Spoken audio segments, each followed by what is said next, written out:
It's the Line Makers on Sporting News.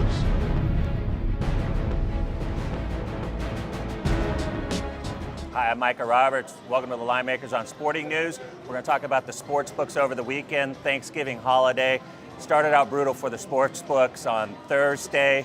1-1, or not the favorites necessarily, but with the public sides that they like, all got there, and that kind of steamrolled into Friday, kind of a mix-up action there.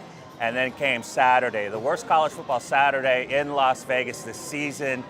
Favorites go 29-12-1 against the spread. All the teams that the public like Ohio State, Notre Dame, Texas A&M with the Heisman candidate.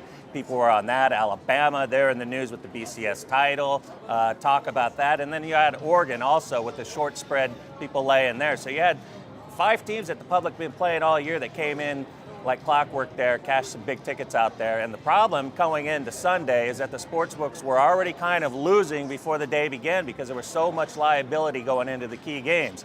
The big game of all was the Denver Broncos laying 10.5 against the Kansas City Chiefs. The Broncos have been on fire. They had scored 30 points or more in the last 5 games, a Bronco record.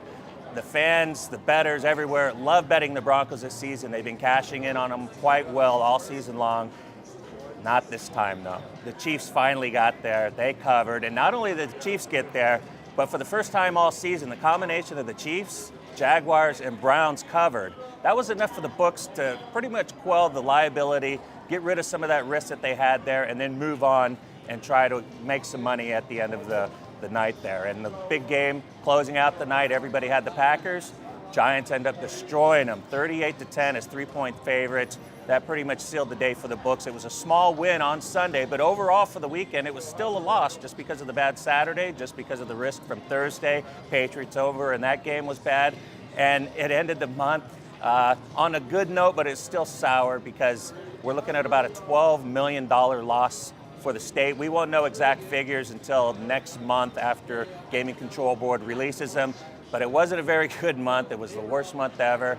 And the sportsbooks are definitely glad that the calendar has turned. December's coming. Slate's clean. See you next week.